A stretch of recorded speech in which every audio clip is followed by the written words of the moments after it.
All right, so we are doing an impromptu, not rehearsed, get vocal with PodAskew today. I'm not even going to attempt CJ's intro because I'm not that talented when it comes to doing that. But CJ is sick for today, so it'll be me and Stephanie just kind of bullshitting with you guys. If you come on, you want to start a topic, we can try and talk. That's at least kind of what I'm supposed to do as a podcaster and an entertainer. I'm supposed to learn how to talk. If not, I do have Harry Potter. This could be an impromptu Rika's Reads. So I'll let you guys make that decision. But how is everybody? Steph, how are you? Doing good. I've had a really good work week this week. Some days were tough, some days were easy, but TGIF. Woo! That's right. Yeah. And you've been playing nurse for me numerous times. We've bandaged this fucking thumb like 5 times. I think it's the Neosporin that just keeps kind of fucking it up. For those who don't know, what's up, C-Man? For those who don't know, I fucked up my thumb, like not deep enough to get stitches, but like enough where I'm like, ow. So that's what you get when you pretend to be a cook with a brand new fucking kitchen knife. And just for the record, because Steph's doing this on her phone, she can't type very well. So she'll have to ask. If you ask her a question, she's not going to type back. She's going to have to say it. See, yeah, man, if you want to jump on as well as you, Jared, like I got nothing. Like CJ's out today, but go ahead, Steph. What were you saying? Well, my jacket makes it hard for me to like reach my phone, and my phone's on this like I don't know stand. So anytime I like move or touch it, it's gonna shake the camera. Like it's already shaking, and it'll be worse. And yeah, no. All right.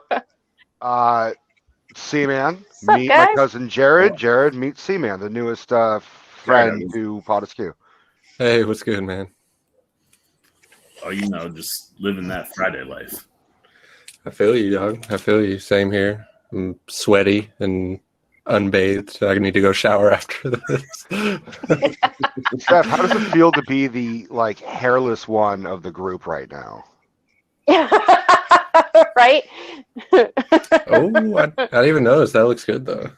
Holy shit! Thank you. Yeah. Pineapple Soda, you're here. So Pineapple Soda, I don't know her fucking name. I don't know if she wants to say her name, but like she and I followed each other for a while, and then like she found out that I do a podcast and all this, so I invite her. This is her first time showing up to get vocal. So, hello, Pineapple Soda. Welcome. Hello. Just so you know, C-Man is down there. Stephanie is my girlfriend, and then down there is fucking Jared, my cousin. Yeah, if you want to hop in at any time, just let me know, and then you can take my spot, Pineapple. And there's Kateri and Jay are in the room. They are friends and family and fans of PodAskew. So ultimately, because CJ decided to fucking burn the candle at both ends, like we told him he was going to, we're just going to try and do some impromptu bullshitting. So, C-Man, what's going on with you this week? Whew, not too much, man. Another crazy work week. That life is just always nuts. But today was a good day. I know you guys are talking the Falcon and Winter Soldier when the show is all done. But I tell you, man, this show is like sneaky sophisticated in its writing. Like I watched, and I'm hitting it more than I did it with WandaVision. But like when my first watch is done on these, I'm like, God, that's too short. Like I need more. And at least WandaVision gave us 2 episodes the first day. Yeah, and it kind of felt like watching this. I think if you would have taken some of the stuff from this episode and moved it over to the first episode, I think it probably would have. You could have gotten to like a 55-minute episode, the first one, and you had more to play with this week. But I tell you, man, going back on the rewatches on these, they're so good. Yeah. Like I want more content than what we're getting, but what they're giving us is like it's like it's sophisticated. Like there's just layers to this show that are kind of crazy. There was one part that I kind of chuckled to myself where like the new Captain America and his fucking homie, they're like, oh man, they're gonna love you, and I'm just like, no, we're not. Like you're so cute as you're not Captain America. I just keep thinking of like that line in Anchorman where it's like, you're not Ron. Well, it's like it's one of those things where like they do all the work that you normally do for Captain America. So like when the shield comes in and that score kicks in, I go to get all excited and I'm like, oh wait, no, it's some fucking fake motherfucker. Like he's Captain America. But like I like how they play the sequences around him where it's like, oh, this should be, but it's not. And it makes it, I think, even more dramatic in how different he is from Captain America. Sure. Almost like crestfallen, you know? Yeah. You're just like, oh. All right, I got to give some shout outs. So CJ's here. CJ, you're not allowed to jump on unless you are desperate. Celesta's here. What's up? And Pineapple Soda came back. So and Mark, what's up, Mark? I didn't see you. As I'm yelling at you and you can't respond on camera. Yeah, Mark, say something. Yeah, say something, motherfucker. I was so excited. I'm like, oh my God, Mark. Why are you doing that? I guarantee he's all the way in Jersey to be like, I am saying something, motherfucker.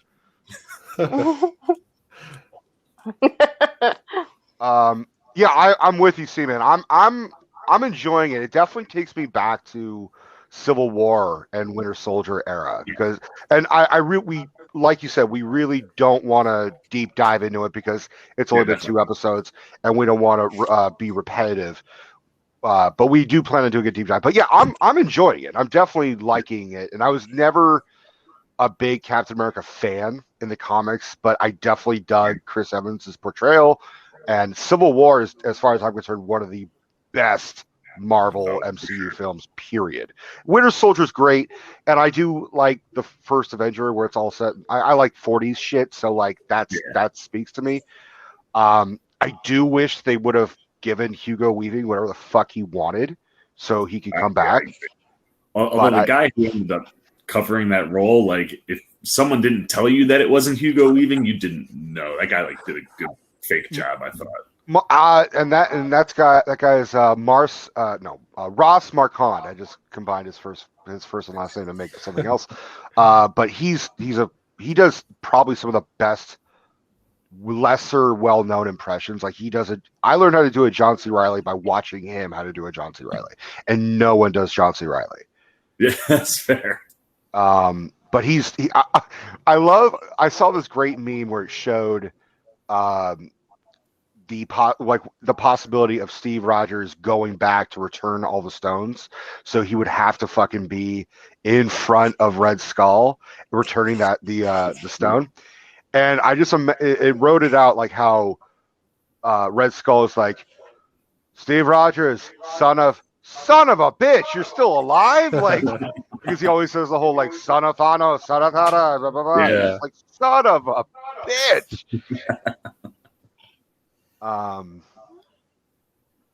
Massages. I mean, it was funny. Yeah, He said, I'm reading. could you message me earlier?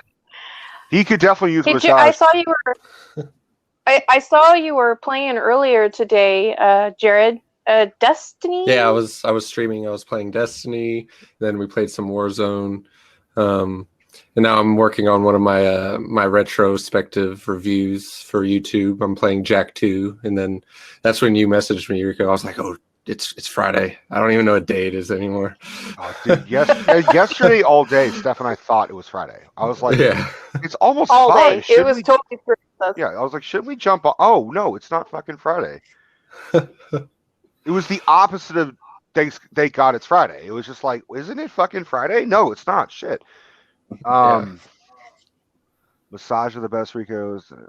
Oh yeah, well, yeah, massages and happy endings. I mean, a massage is just a good start, and coming is the happy ending. Is really the best way of. I don't know what else to say about that. But Jared, I love that video that you sent me where you were reviewing that snowboarding game. I kept meaning to send it to CJ. I'm like, I'm sure CJ and Mark ultimately, because they're hardcore gamers. I thought they would fucking check it out, but you know. Yeah, SSX Tricky is one of those games where it just hits people in the nostalgia feels, you know. So it's somewhat pandering, but I had a lot to say about it. You did a great job, man. I thought it was one of the funniest fucking videos. Thank you. You've got the voice for that where it's deadpan and you fucking get it right there. Yeah, I feel like everyone has that thing with their voice when they hear themselves. They're like, I fucking sound like a fucking idiot, you know. But everyone hears you differently than how you hear yourself. So I just have to deal with the fact that everyone hears me as an idiot, and I have to lean into it. You know what I'm saying? I mean, take it from me, dude. Like, I do this every week. Yeah, exactly. Like, I'm grateful. I stopped watching and listening to the PodAskew and the Get Vocals because I'm just kind of like, I thought I did a good impression. No, I didn't. So don't worry. But I encourage you to. It's so easy to become self-conscious when you listen to yourself because how you hear against your eardrum is not how it is portrayed out into the world. Exactly. So when you hear back at yourself, you're like, that's not what I sounded like, which is true because what you sounded like is differently than what everyone else hears. it's fucked up. So like doing the YouTube stuff and always editing my own videos, I've listened to my own voice so much that I no longer hear a difference between the two. Like, I feel like it all just sounds the same. And when I think about it, it freaks me out because I'm like, that's not right. It should sound different. But I listen to it so much now that they've like kind of blended in my head to it. You've ascended, dude. You've just ascended to the higher plane. God mode. You have you fucking cheated yourself to the point where you've entered God mode as a speaker. The first time I heard your voice though, I was like, that is a deep fucking Kermit the Frog right there. I flat out told CJ, I was like, if we ever need a guy who could probably do a Frank Oz impression, it's this guy right here. Well, thank you. It's always funny because to me, my voice is never that deep until like I started like edit. Like when I edit, then I'm like, man, my voice really is deep, and now it all sounds the same. But it is always one of the first things people say about me. Like they meet me and they're like, you have a very nice voice. I'm like, well, thank you. I'm glad that it soothes the soul. But your face doesn't match the voice. That's what throws us off. Yeah, the beard matches your face, but not the voice. That's all very true. Yeah. I'm surprised you have electricity. Aren't you Amish? I'm amazed that it's taken us this long to get to an Amish joke, Rico. I mean, I'm desperate right now. I don't have CJ. It's fair. So yeah, no, the beard situation's kind of nuts. I do feel like nothing against all of you guys. I'm so grateful you're all here, but this is different. Like I'm kind of like, where the fuck is CJ? Well, because normally we have a topic to like center on, right? But then even then, I could just bust CJ's balls for 2 hours. That helps. Yeah. So, which is why I bust everyone's balls. That's just what Mark said. Exactly. It was like simultaneously in the chat. It just landed. Yeah, Mark and I. It was like on sync. Oh gosh, you guys. Well, I can't bust Stephanie's balls because hers are bigger than mine. I don't want to be hurt. It's a good move, Rico.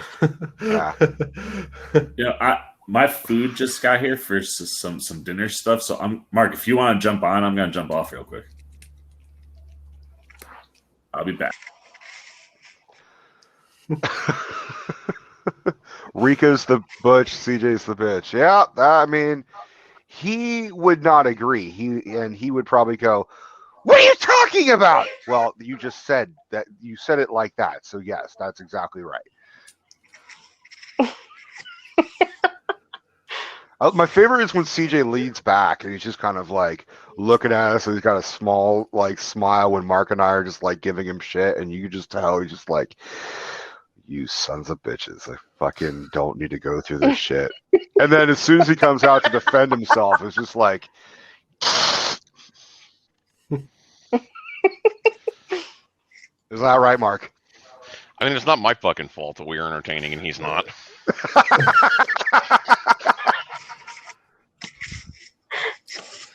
He's gonna watch this and be like, all right, so looks like you're doing Get Vokl by yourself. Have fun, motherfucker. I honestly feel like he's gonna fucking cry. But look on the bright side, CJ. If you are actually watching this means that even when you're not here, we still have to make fun of you. This is the way. You're all part of the family. And he just came back. It looks like someone was like, hey, they're fucking talking shit. His ears were fucking burning. Oh his my ears God. were burning. Itching. I think that's probably an earache. I mean, he did not sound particularly good. You all right there, buddy? Can you type it in? Are you doing all right? Just gonna write back like, go fuck yourself. He messaged me earlier to tell me that he wasn't gonna be able to play because he felt sick, and he's like, I missed 3 weeks in a row, and I was like, I mean, we didn't fucking play last week, so all of us, CJ, we're all talking. Who's shit. talking shit? All of us. Yeah, raise your fucking hand. I can't. You can. We just. It's the honor system. Yeah. Jared was doing this. He's like, that's how much. He's kind of like raising his hand and not. I have yet to talk shit, but now I gotta, be an like honest person. Say honest. Fucking go get some rest, dude. God damn. Yeah, you don't need to be here. Do you not trust us? I mean, I wouldn't trust us, to be perfectly honest. Look, we even if CJ was here directing this shit, it would still be us talking about our dicks for 2 fucking hours, Steph included. Yeah, that's true. We can't really burn down getting Vokl, so it's probably fine. Yeah. Probably. Yeah. I mean, CJ, you got other shit to watch, motherfucker. But Mark, you and Jared, pitch your fucking the video that we were talking about, the snowboarding one.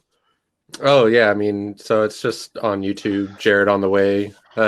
It's an SSX tricky review. I decided that because there's all these content creators, and a lot of them do retrospective reviews or like reviews on older games. Mm-hmm. But that's I have a lot of passionate feelings about the games from my childhood, but I didn't necessarily have the voice or the means about talking about them. So that's what I'm doing right now. I did one on Twisted Metal 2, and I went back and played that game. And that game was horrible, to be honest with you. I loved that game growing up, but when I went back and played it, I was just so upset that I was. Oh yeah, those games don't like Twisted Metal Black is the only one that fucking holds up. It's so depressing. Jared, you and I played Twisted Metal so fucking much when we were kids at your place. Yeah, like, I know, dude. Oh my God, dude, it brought me back, and I was just like, and I'm looking at it, I'm like, oh wow, we were stupid. Yeah. It's kind of like I made the mistake of going back and watching like animated and kids movies that I fucking loved. Mm-hmm. Dude, don't do that. Don't fucking like do what? that. Like a troll in Central Park. Oh, okay. Like, man. So when we were kids, and now we rewatched it, and it was atrocious. Dude, I was like, dude, like Don DeLuise and Don Bluth and all the fucking Dons and shit. I was like, no, dude, like this is bad. And I'm like, I thought there was more of a plot. There's really not. He gets fucking sent to Central Park. 2 fucking kids find him, and then that's kind of fucking it.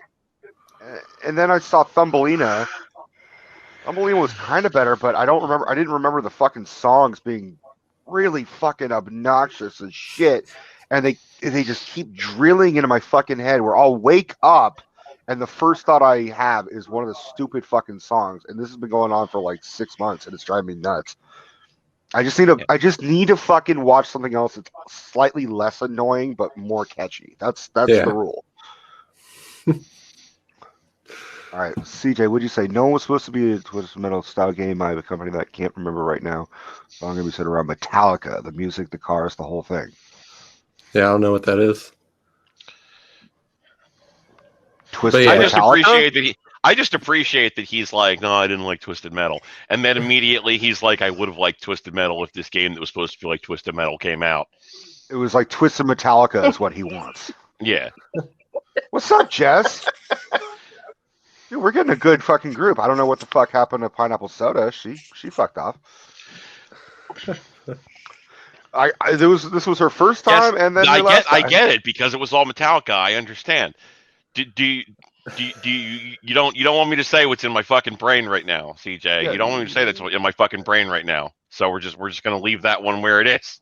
Like if it was the reversal, if it was me, it'd be like Sinatra and Sin City, like Sinatra City, and honestly, that's not going to make it any better. No. Group shows up and let I'm off. I mean, I would have been here last week, but I fucking went to bed and didn't wake up. I specifically texted him, just so you know, if I don't show up, I just had a long day of work and I'm asleep. I'm not dead. I mean, you did wake up. You're here.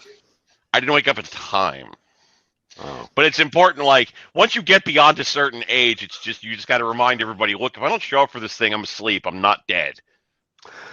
Yeah, you missed me reading. Did you hear about this, Mark? He indicated to me that you're actually going to be like doing a proper show where you read. I don't know if it's going to be a proper show because it's still going to be me, but I'm doing another show.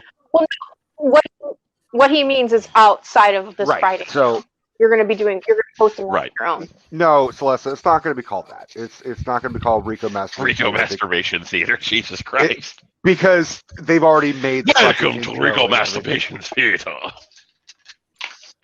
It's just me just like, all right, let me talk about Harry Potter for 2 hours, right? Is what you guys want? Think about all the traffic that title would bring, though, dude. Yeah, I want to be able to send these videos and send them to like my nephews and shit. Be like, okay, there's some naughty language, but I'm reading Harry Potter. Right. I don't think my brother and in-law, my sister-in-law, would just be like, okay, no, tell you about Harry Potter. Like I can't get away with that looking like this. You know what I'm saying? Like it would just make it even worse. Steph, what you drinking? Kateri wants to know. Beer. So yes, Mark, on Saturdays. Well, no. See, that's the thing. There's going to be a change. Tomorrow, I am doing another Rico's Reads. But then moving forward for everyone present, it's going to be on a Thursday. It's going to be Thursday at 4 o'clock Pacific Standard Time. And the main reason is so we didn't fuck with your streaming, Mark. That was the main thing. We absolutely don't want to take away any of your viewers or listeners as much as, you know, have you take them away from us. So we just decided let's do it on a completely fucking different day. Yes. That's why I said go to the left when you pulled in. Mark? I do not understand why delivery people do not know their fucking left from their fucking right. Damn.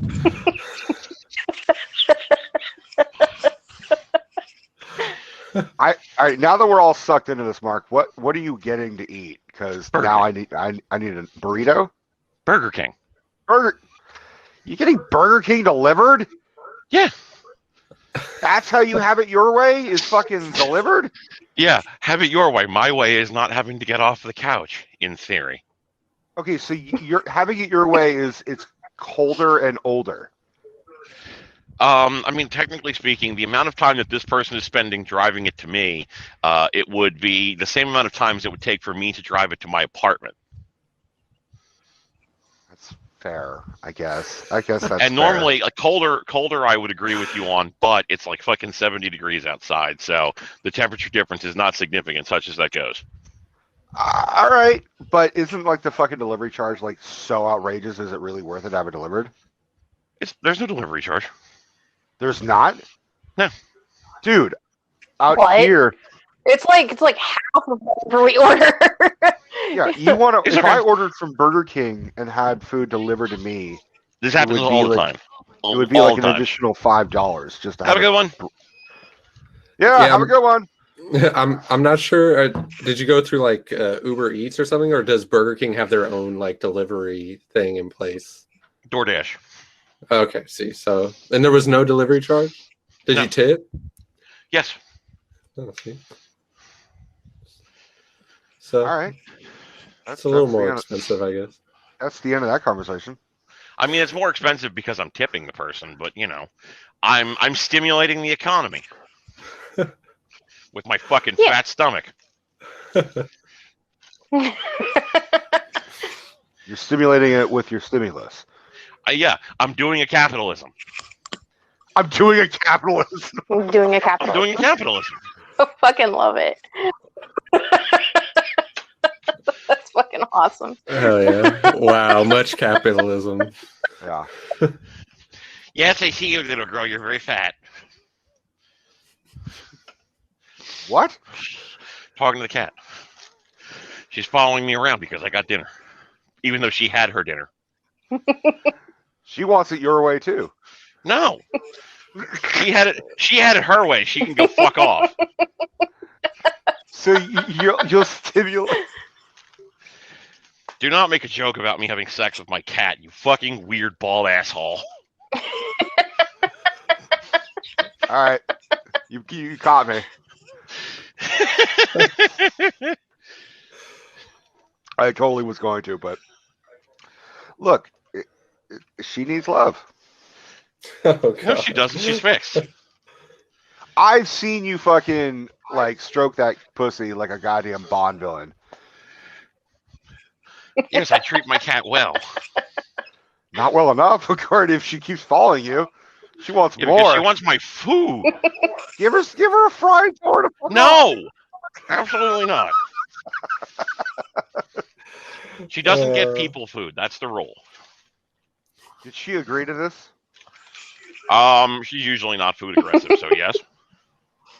But she's still following you. Because she's fat. That seems counter like productive. Like if she's that fat, she shouldn't be following you. She should be like, all right, fuck you.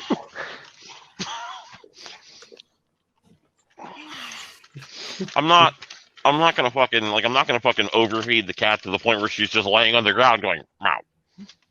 I mean, just have a little fucking Cartman just. There's like this little puddle of drool forming underneath of her because she hasn't moved in 3 days. Wow. You wish that was drool. If she hasn't moved for 3 days, that is not drool. Well, it's not like her back end is laying in the fucking in the cat box. It's fine. Just hanging, just like meow. Oh, it's I so know she good. uses like this half-hearted kick. That's how she moves. She just like propels herself forward with each like shit. Just a giant snail trail, just on like the whole way. Like, where's the cat? There she is. So did anybody come up with topics that we could talk about? Yes, we're talking about Burger King and snail trails with kitty cats. Only on Get Vokl with PodAskew. So I'm assuming the answer to that question is no. No, I stick by what I said. Where is Dino, Kateri? Dino is probably outside. That's where the I was fuck he actually is. about to ask if anybody else had seen the Suicide Squad trailer. Not I. I gotta tell you, I wasn't fucking that impressed. Like they advertise, red band trailer. I'm like, this is gonna be awesome. I'm like, is 2 minutes of it's okay. It just It was wasn't. funny. It was funny, but it didn't need to be that red band. Like every time you see a red band, you're like, this is gonna be some shit. It's like, okay, you saw. They said you saw. fuck like 4 times. No, they didn't. They said it like twice. They said the word dick more than anything. And yeah, you saw King Shark fucking rip a dude in half. Cool. I think the big thing that I caught was after that, where James Gunn said, by the way, Sylvester Stallone is playing King Shark. I'm like, Yeah. that's fucking awesome. Hand. Yes, that's your hand. Yes. I just want there to be like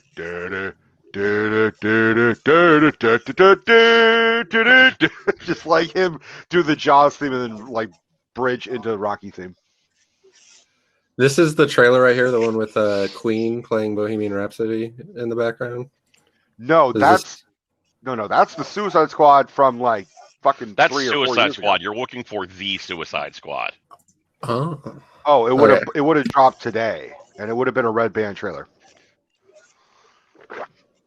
This is the one where James Gunn is doing. Yeah, I never even saw the original. It's not good. It's really not good. Can I just I fucking said this on Twitter, but can I just fucking say, okay, so the Snyder Cut came out. I don't fucking care, whatever. Like, I'm glad that a thing came out that makes you guys happy, I guess. Even though like all the people who were fucking bitching for it are like some of the worst goddamn assholes on the planet. Broadly speaking, when something comes out that like pleases people, that like makes people happy, good for you. I'm happy that you're getting something that you want. So then these fucking people were like, release the David Ayer cut of Suicide Squad, and I'm like, so I don't get this about fucking DC film fans. Like, if a Marvel movie comes out and it's shit, like, we just kind of shrug and move on with our day. There's never a point where I'm sitting down thinking to myself, man, there's got to be a better version of Thor: The Dark World on the fucking cutting room floor. I don't even know. The point is who the fuck directed Thor: The Dark World? That's like, I know it's like a couple fucking Swedish dudes, I think. So like, release the Hoover-Tyson cut. Like, no, I'm with you. I'm like, well, I think the point of wanting to have the director's cut is that there was a different vision of between what the director wanted and what studio ended up agreeing to. And so I can see how, like, if someone was gung-ho on wanting to know exactly what the director's vision was because it didn't come out clearly, then yeah, I would be for a director's cut as well. So I thought that the Snyder's cut was good. It could have been cut off at least 30 to 45 minutes of the shit ton of slow-mo that just didn't need to be. But, I thought it was a far more concise story, and I appreciated it more than the theatrical release. Yeah, Sure. Terry and I are on the same wavelength. Cut Amber Heard out of the movie. Like, just get rid of her. She was so awful. And she all of a sudden is doing a British accent, which wasn't a thing in the Justice League and the fucking the movie Aquaman. She didn't have like a British accent. Now she's like, all right, governor, we're gonna stop Steppenwolf. Like, what the fuck now? Well, my other thing is like, okay, they're fucking talking about release the director's cut of Suicide Squad. Okay. David Ayer was the director of Suicide Squad. Yeah. He is not a good director. Like, just do you know what else that motherfucker directed? Bright. He did? Yep. Yeah. I haven't seen it. Yep. I mean, he was the producer and the director on Bright. I didn't mind the direction of that film, but I certainly was not a fan of the screenwriter, Max Landis. I don't like Max Landis as a human being. Right. The original intention of his screenplay, from how I understood it, was by all indications significantly better than the screenplay that actually made it to the screen. Okay, well, I've got two fucking words for you. Victor Frankenstein. I'm not saying that Max Landis is a good writer universally. I'm saying his writing of Bright was better than the one where fucking orcs are black people. I mean, I get what they were going. It was just sort of like Training Day with orcs, and it was just... Which he also wrote Training Day. Right. I will give David Ayer right. this. Training Day, I fucking enjoyed. Yeah, she fucking I hated hated it. I hated it. Start to finish, I hated I mean, it. look, thus the fucking original Suicide Squad, which is so weird to call it the original Suicide Squad because it was just what 5 years ago, if that. Uh-huh. Like the first 30 minutes, I was really into, and then it just went generic fucking movie. Like the fucking villains look like they have like blackberries for fucking heads. It shows a goddamn beam of light, like the stereotypical Ghostbusters beam to the fucking sky bullshit. And it's just, I didn't get the fucking Enchantress bullshit. And she has a brother because, and he, like, if Amanda Waller is the more badass fucking character, and you have a whole plethora of great, interesting villains, and they're all mismanaged, that's not a good thing. So The editing in that movie was fucking atrocious. that was definitely a clear example of the trailer that you were about to watch, Jared, with the fucking Queen in the background. That was one of the best trailers I'd ever seen. And then the movie just fucking didn't deliver. Like, that was a clear example of whoever fucking made that trailer did their goddamn job to make this bullshit look good. Yeah, so I mean, my thoughts on, because Yeah. once again, I've never seen the original Suicide Squad, but when I saw that, I was like, it did look good. The shots look good, but at the same time, I feel like putting Bohemian Rhapsody, that's like cheating as far as trailers go, because you could put Bohemian Rhapsody to a Burger King delivery, and it would be one of the most entertaining things you've ever seen. You'd be like, this is really good right here. And to prove that, they put Bohemian Rhapsody for the movie Bohemian Rhapsody. That movie was kind of trash. It had a great trailer. Exactly. And I did want to say, it looks like Bright 2 has been announced. Oh yeah. Yeah, Bright 2's been announced almost as long as Avatar 2. It's like 4 years or something. By a fucking company called Trigger Warning Entertainment, which fuck you. Hold on, Jess asked, are you saying Cara Delevingne doesn't have the acting chops to carry a pilot? I'm saying Cara Delevingne. A plot. I got new glasses. I'm still fucking. No, Plot. she does not have the acting chops to carry a fucking plot. That's for sure. And if Would you your like her food that be much, better you if should know. Bohemian Rhapsody was playing? I mean, my food's pretty good. And Jess, if you want to like defend her that much, you should know how to spell her name. I just, for the movie Bohemian Rhapsody, my problem was how they changed a lot of things to make the story presentable. But what's wrong with real life? And it had some of the weirdest, shittiest editing where it was just the band talking to a dude sitting at a table outside, like their new manager and shit. And it was just edit, like back and forth. And it's like, this is not that amazing of a conversation. Like, you don't need a fucking quick edit. I mean, Rami Malek did a fucking phenomenal job as Freddie Mercury. All the actors playing the band members did an amazing job.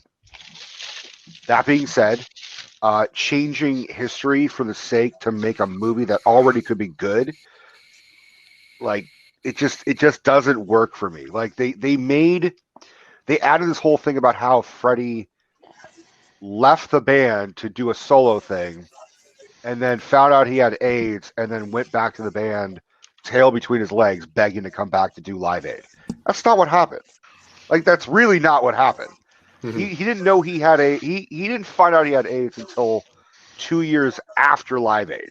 So yeah, well, that's what happens when the people who are still alive and resent you get to write your life story.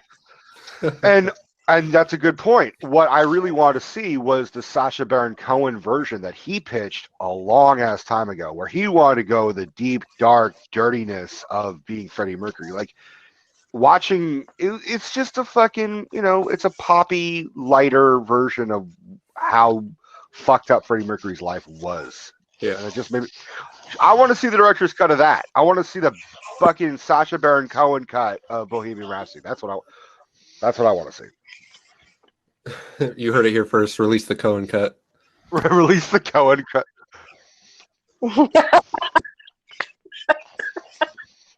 Borat Rhapsody. Bohemian Rhapsody. That's what I want it to be. But yeah, I'm excited to see the Suicide Squad. I'm kind of annoyed he didn't change the name apart from adding a the. You know, That's fine. meh. We're all just going to pretend the first movie didn't happen anyway. So That's It's fair. just- yeah, except they're going to try and shove it in the DCAU, and they're going to be like, all right, so there's Suicide Squad, and then there's the Suicide Squad. Like, remember how we all felt when, like, Spider-Man 1, 2, and 3, like, we're like, that's the Spider-Man trilogy. And then, like, 2012, the Amazing Spider-Man. Fuck that Yeah. other Spider-Man. It was the amazing one. It's like, I mean, all right. And it's fine. I like the Amazing Spider-Man more than Spider-Man 3, but not as much as Spider-Man 2. Yeah. So it's very strange to me that like they're sort of picking and choosing what parts of the original continuity still get to exist. Oh, as long as Because the fucking Snyder fans, like, will scream loud enough. no, not even that, right? Because like this is before, like this isn't necessarily due to the Snyder fans, right? Superman's being recast, and he's going to be like a brand new thing. Yeah, it's Batman gonna be has already Michael been B. Jordan. recast. Yeah, which right on. But they are saying that the Robert Pattinson version of Batman is not going to be in the DCEU. It's going to be a standalone trilogy like The Dark Knight. Hmm. Which is even stranger at this point because okay, so we're not doing the Zack Snyder verse, but we're still going to continue onward with kind of sort of having the DCEU. Right. Like I was of the impression that the whole point of this fucking Flash movie was specifically to make it so that we like unfucked whoever Bruce Wayne was supposed to be and we got our new Batman. I don't think they know what they're doing. I think they're doing with what. No, you don't say. No, I think it's more of like they're going with what the audience responds to the most. For example, Michael Keaton's Batman is going to be in the Flash movie, as is Ben Affleck's Batman. Right. If the overwhelming response is that, oh, Michael Keaton should not come back as Batman, they won't go with that. Which I think they're going to be like, if it's positive for that, they'll be like, okay, we got to make a Batman Beyond movie like right now. That's the direction they could possibly go if Keaton coming back for Batman is positive. If it's overwhelmingly positive for Batfleck, then I think they'll do the standalone The Batman movie that he originally scripted with Deathstroke and fucking blah blah blah. I don't think they have the balls to do two separate things. But yeah, allegedly Michael B. Jordan is rumored to take over as Superman, which right on, but for someone who's like into the DCEU and interconnected shit, that fucks with me. And I don't think they should. He's basically saying at this point, like, we don't know. I mean, also, he's had his fucking comic book roles. He did the Flash, not the Flash, the Human Torch, and then he's fucking Killmonger. Like, dude, get someone else. I'm a firm believer. Like, you get two fucking chances, and then you stick with what you got. I mean, Ryan Reynolds is like the one exception. Like, but now he's done with all other comic book roles. He's sticking with just Deadpool. I mean, yeah. Mm-hmm. Which is basically what he wanted all along. I mean, even Ben Affleck, he did Daredevil because he wasn't offered Batman in 2000 and fuck. So why are you even reporting on this? What else? I mean, what else do you want to talk about? No, not you. Sorry. I'm looking at I looked up the Michael B. Jordan thing just to see, and Michael B. Jordan has very specifically said we'll see, we don't know. But then I saw a link off of this site. New rumor claims Disney Plus viewership is tanking since Gina Carano was fired. Okay. I So don't I'm believe reading. that. I don't believe it either. But here's the thing: I don't understand why this fucking website is reporting on this, because their source for this is a YouTuber named, and I swear to God, I'm not making this up, It wasn't me. Doomcock. Doomcock. Wait, what's the website that's doing this? WeGotThisCovered.com. I fucking knew it was going to be that. They just don't even. Sometimes they get shit right. 90% of the time, they don't get it fucking right. So Yeah, I would not listen to a man named Doomcock on anything. I would if it was like if it was a band member. That's the only time you listen to a guy named Doomcock.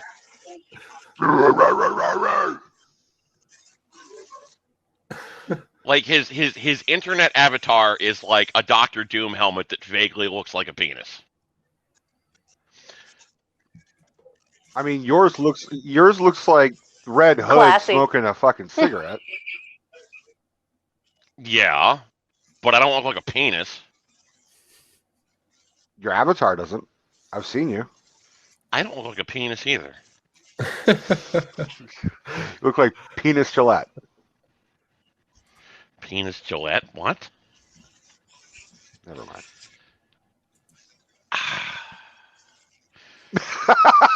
I don't. Okay. Riveting. Yeah, this is going great. That's awesome. What about John Cena in the Suicide Squad? How do you feel about that? Oh, his helmet definitely looks like a penis. Exactly, because I'm looking at photos of it Yeah. right now. Hearing John Cena blurt out "fuck" is pretty hilarious. I'm surprised I haven't heard it more, to be perfectly honest. He's an Italian from fucking Florida. He'd be saying "fuck" all the time, but it looks and sounds weird coming out of his face. Because we're used to WWE John Cena, where he's smiling and happy in PG-13. I don't know. I've never seen John Cena. I can't Really? see him. I can't see him. Yeah, Oh, God damn it. You fucking fell for that? I'm not even a wrestling fan. That was what I assumed that you were saying there. Yes. All right. Yeah, great. Fucking jerk your own self off and leave me the hell out of it. Oh, I want you to share. Have it your way.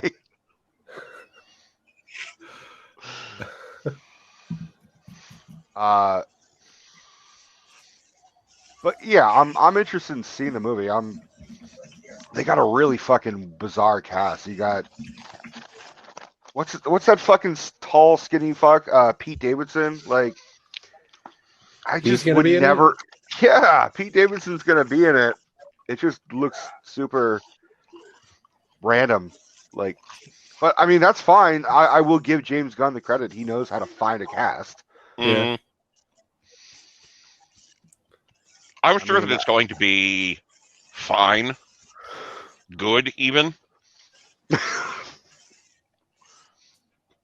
I mean, you can't fucking pass up Polka Dot Man, right? I do like the guy who's going to play Polka Dot Man. He was in the fucking Ant-Man movies. He was also in the Dark Knight.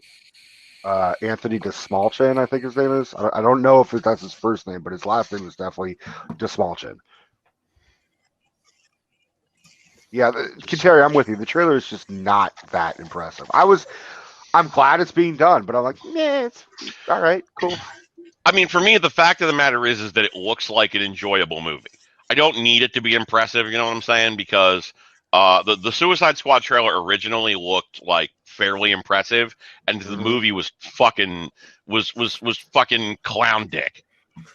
It was screaming clown dick. It was Doomcock. It was Doomcock. Yeah. That's my favorite thing. Doomcock? Yeah. Joker I'm gonna say it all the time.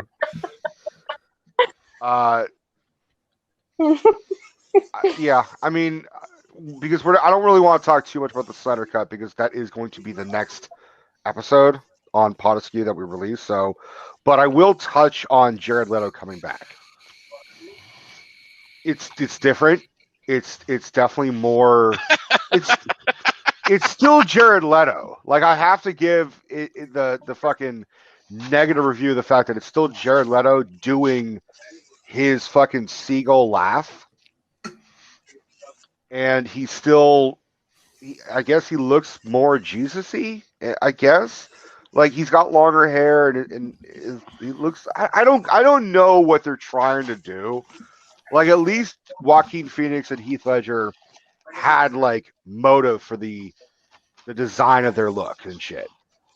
Whereas Jared Leto just looks like he's being ugly for the sake of being ugly. You know, whereas Heath Ledger, for example, gave off the impression that he didn't give a fuck. Yeah. That he put on the makeup and he was it was like he was a heroin addict that he just fucking didn't care if his makeup was just not on, point. Whereas like fucking Jared Leto was just like, all right, I'm going to do my lipstick smear. It's like, no, dude, what do you? But it had one of the best fucking scenes where Ben Affleck's Batman like flat out told Jared Leto's Joker like, I will fucking kill you. Like, oh God, that was awesome. I need to see that again. I don't know. The idea of Batman as a person who murders people still just fucking rubs me the wrong way. But I do agree. But in this context, it's like a post-apocalyptic world version of Batman. And he's not specifically saying I kill everybody. It's just like I will fucking kill you, Joker. But it is weird. It was totally weird to see Batman kill people, and I will say this: it's not just people like David Ayer. It's someone like, what the fuck's that guy's name? The guy who wrote fucking David something blah blah blah. I gotta look it up. This motherfucker is like part of the creative force behind like the Dark Knight and David S. Goyer. That's his fucking name. David S. Goyer is the douchebag who like at one point said, "Oh well, my Batman could be raped in prison." Why? Why the fuck would you want that? And he also said, questions, David S. Goyer. Yeah, this is another thing he said. He's like, oh, well, She-Hulk only exists so that the Hulk could fuck somebody. I'm like, she's his cousin, you fucking idiot. Like, what are you saying? You're just being super misogynistic and ignorant at the same fucking time. To be fair, there was a storyline where in a post-apocalyptic future, Hulk had sex with She-Hulk and had a bunch of inbred children. Right. But that's when like you're fucking desperate, Jared. You know what I'm talking about. When you're that desperate, you gotta fuck your cousin. I'm glad to say that I don't actually. Look, I'm gonna fucking look up Jared. Look, man, I fucked She-Hulk once. I'm sorry. What now? I fucked She-Hulk once. That's the amount of times you'd be able to. You're not okay. But you're not her cousin, so it's okay. You would die happy. Maybe. Have it your way. So Yeah. she's a first cousin? Even more directly, she became She-Hulk. If I remember correctly, Mark, you have to help me, from a blood transfusion from Bruce Banner. So she has more Bruce Banner's DNA in her than just being a cousin. Which I don't know, but what a douchebag for fucking donating blood if he knew that it was gonna fucking fuck her up. Maybe he didn't know.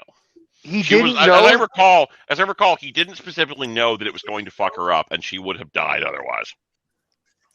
Does he think turning into the Hulk is just like anger management lessons? Like, you're telling me a guy who studies gamma radiation didn't know that his blood was fucking tainted? To the extent that it would turn her into a big green monster, probably not. Okay, if it was fucking Mark Ruffalo's like Professor Hulk that was kind of stupid, I'd believe that. But Bruce Banner's supposed to be smart and shit. Listen, it was the '60s. It was a different time. Okay, all right, I'll give you that. They barely knew how to We spell had DNA. only fairly recently gotten out of the point where, like, people would be like, "Oh well, there's ghosts in your blood. You should do cocaine about it." I love that so much. It is kind of Oh wait, amazing no, I'm sorry. how, like, She first appeared in 1980. Okay, so no, she appeared during the time period where doctors were once again saying there's ghosts in your blood and we should do cocaine about it.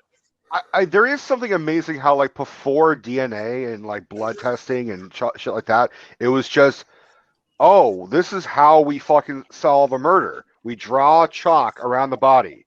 Let's think about it. Like, okay, then what are you gonna do to catch this guy? I don't know. But what about all this blood and DNA and everything? I don't know. He's just gone. He got away with it.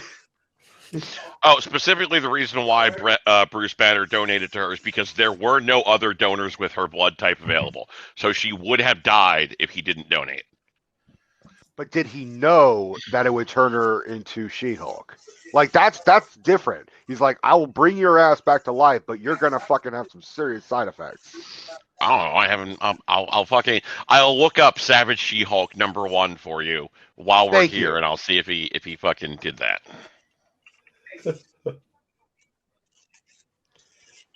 Fun fact about blood types: type O blood is actually supposed to be type 0. As it was originally written, it was supposed to be a 0, but it was misread as So we were reading it wrong this whole fucking time. Zebra. It's like zebra. I'm trying to tell people now that it's not pronounced zebra anymore. It's zebra. And I know that because Trevor Noah said it was pronounced zebra. I'm going to follow his fucking, like, experience.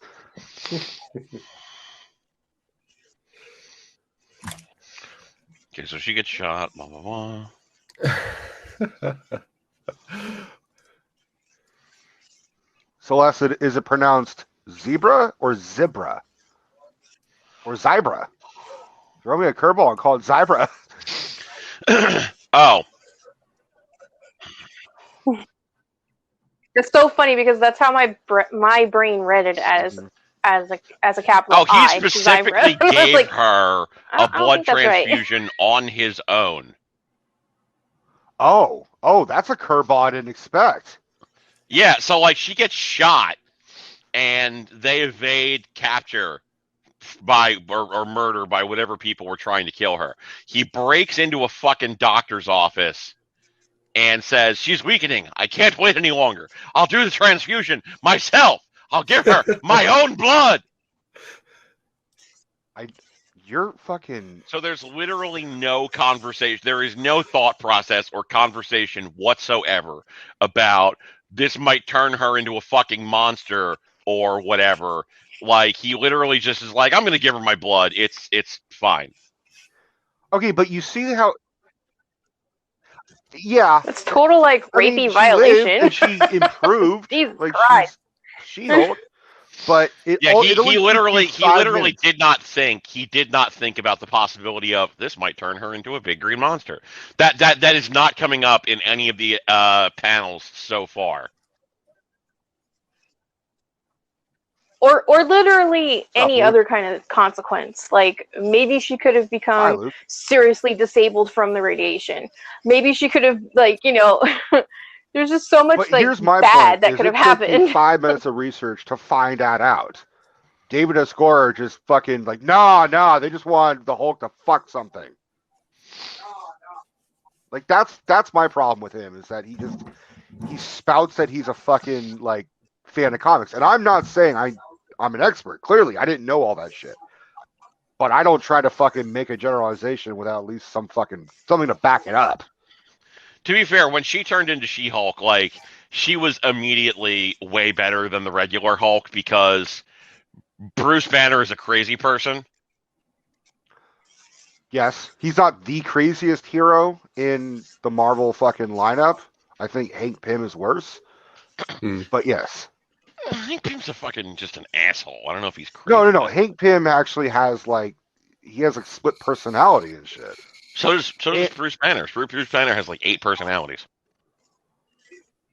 Okay, that's fair. Sentinel, Supreme, whatever his name is. They're the guy that's their version of Superman. Oh, okay. Has 2 different personalities. One of them's good, the other one's evil. I think he's dead now. Good. I want to say the Venom's god came and ate him or some shit. Dude, but yeah, like Venom has a god. Yes, he's called Null. That's and a statement. He's the god of all symbiotes. Okay. Yep. Yes. So he's null and void. He also like ate the void power from Sentry. So literally, he's null in void.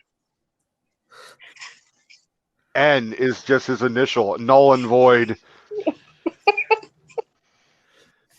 That's awesome. What do you guys think about the Moon Knight casting? I didn't see who got cast to be Moon Knight. Oscar fucking Isaac. I'm okay with that. I'm okay with it. I'm into it. But like, here's my thing. Poe Dameron stuff. Yeah, Oscar Isaac is a really good actor, and since I think they're going with the modern interpretation of Moon Knight, you're gonna need a really fucking good actor. Agreed. Because I don't know how familiar you are with modern Moon Knight. Modern Moon Knight is also very fucking crazy. Very little. I have not read a single Moon Knight comic, and all I knew about Moon Knight was just the general, like, oh, he's the Marvel Batman. I'm like, okay. Well, yes, but actually no. He's one of like 3 attempts that they did to fucking make their own Batman. I know, but none of them were generalization. Yes. Mark Spector is less a rich person and more like a soldier of fortune type deal character. Plus, he's got Egyptian powers. Is that right? He's got moon. Correct. Mm. Or he didn't I don't know if he necessarily originally did, but yes, he has. Yeah, comparisons to Batman.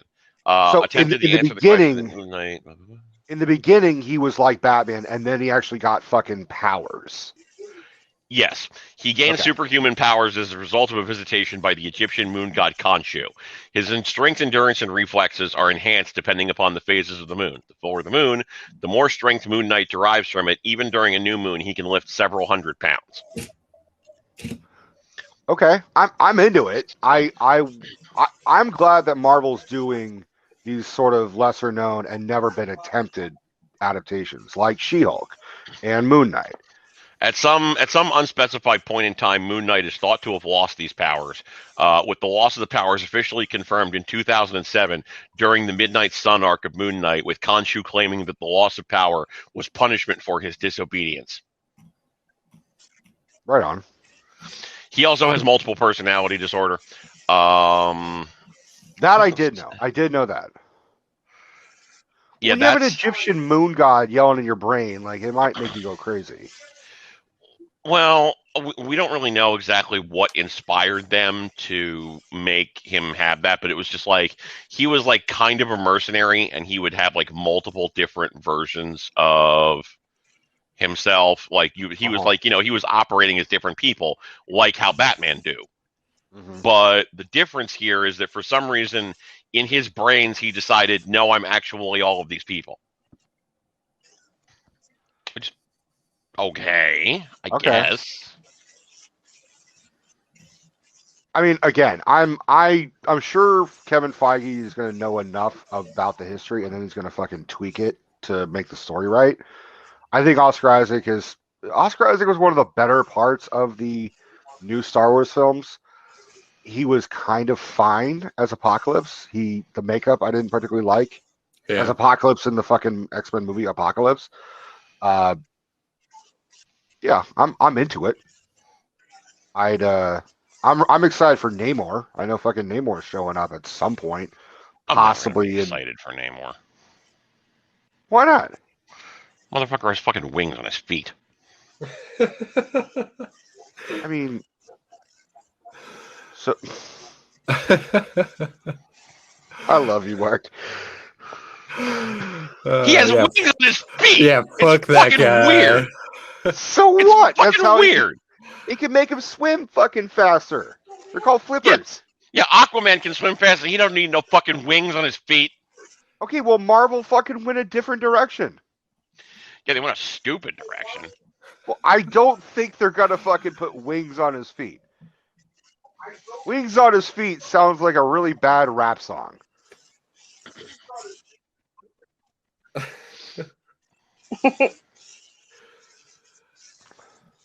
I mean, the moment I see wings on his feet, I'm just gonna have to like walk out of the theater or turn my TV off at this point now. Oh, bullshit! You guys are gonna be like, all right, fuck it. Like if you guys can fucking endure 4 hours of the Snyder Cut, you can fucking handle wings on a fucking feet.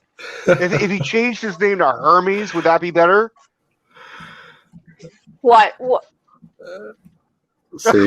Watch, they're just gonna put like See? tattoos on his ankles or shit. All edgy.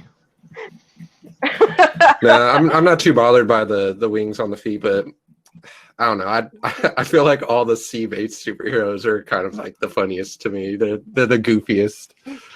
I mean, And like I the give thing you is that like Namor is one of the oldest superheroes. It is Yeah, that's one of the true. one of the oldest superhuman characters. I wouldn't call him a superhero in this day and age. he was definitely one of the earlier incarnations of an anti-hero. Yeah.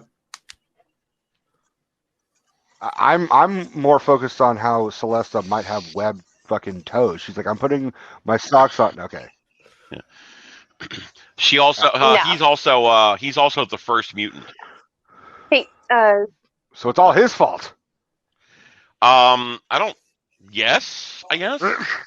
No. Apocalypse was the first mutant. If you're going through like, If we're talking about actual chronological history of like, okay. like not like in comic books of like of our like human history. Right, He was the first mutant that was ever created by Marvel Comics. Yeah, I agree. That's why I'm interested in seeing. I'm interested in seeing them go back to the well to fucking do something old but never been attempted. Mm-hmm. I mean, C-Man, you want to jump in? Because I really don't have much to contribute to this kind of superhero and all this kind of chat. Because, like, I didn't read any of them. I'm not really into it. I'm kind of, like, superheroed out. All right, I'm going to jump out. Poor Steph. poor Steph for plenty of reasons, man. For having to listen to us fucking go on about superheroes for an hour. She's just like sitting here and all she's just hearing is dork to dork dork to dork dork dork to dork dork to dork dork dork to dork dork. It's either that or I read fucking Harry Potter. I can't think of anything else to fucking talk about. Going back to the idea of like watching things that you liked when you were a kid. Uh-huh. How do you guys feel about the Phantom with Billy Zane? Oh my god, it's so weird. Like CJ was talking to me about the Phantom, like not specifying when, but we are going to be releasing at some point a Mummy deep dive. Yeah, and CJ has never seen any of the Mummy movies because it's really not his forte. He thought it was basically just a straight up horror film set in ancient Egypt. I'm like, it's kind of that, but it's not as horrific as you think it is. Yeah. And I talked to him. I said, I don't want to know any fucking details because I want the spontaneity for the conversation. But he said, yeah, it's kind of like Phantom in the sense that I thought I was going to fucking hate it, but it's better than I thought. I'm like, all right. To answer your question, Jared, like I haven't thought about the Phantom since you and I saw the Phantom at Grandma's house. That's what I'm saying. I remember watching that movie all the time and being all about it. And I thought about it the other day and I'm looking at it and I'm shaking my head so hard right now. It's just like, it doesn't look good, but I think I'm going to watch it and I'll probably text you about it later. But I want Billy Zane to come back. I liked Billy Zane. Yeah. Like, remember how much of a convincing douchebag villain he was in Titanic, and then he just he fucking was disappeared. He was great. I keep hearing rumors that he might play like Brando in a fucking biopic. And I don't like Brando, but like he's the perfect choice because he looks just like him. But are there any other fucking movies that like you go back to and you're like, oh, I'm gonna rewatch this? It's like, oh wow, that was fucking awful. Not as of right now. I'm gonna start compiling a list myself. I don't know if anyone else has any. See, man. I'm trying to think. I don't know of any offhand that I've gotten back to recently where I was like, why did I like that movie? But I like most movies, so. Although me and my sister were having a conversation the other day about like throwback like cartoons and like cartoon movies, and like just how dark some of the cartoon movies were back in the day. Like I was thinking about Fern Gully. I don't know why I was thinking about Fern Gully, but like that is a dark fucking movie for a kid to be watching. Oh yeah. I mean, Yeah. Fern Gully is dark as shit. I mean, obviously something like Batman Mask of the Phantasm is supposed to be dark, but I saw that in theaters. Like they were doing a retro fucking replay in theaters and stuff, and I went and saw it. It's way darker than I remember, and I still think Hamill's Joker is the fucking scariest, especially in that movie. Like, fuck the Arkham shit, fuck the Dark Knight. Like, he's fucking terrifying in that. Yeah, that movie's so good. But yeah, like just like a lot of the stuff like I watched and loved. Like I was thinking about like, you know, cartoons I'd want to like eventually try to get like my girlfriend's kids into, and I was like been going back and watching some of them because so many are available on streaming now. I'm like, yeah, wait a little while, man. Like, how young are they? 4 and 2. Okay, so I mean, I remember fucking watching the Land Before Time as a kid, and that kind of freaked me out. Like the fucking sharp teeth motherfuckers. Hell yeah. Like that was legit scary. Love those movies. But yeah, definitely like scary stuff for kids. Like, because I feel like so many cartoons now are just like bright and colorful and like these ridiculous characters that I can't relate or make any sense of a lot of times. But like, yeah, we all got old. we did get old. Oh, I mean, yeah.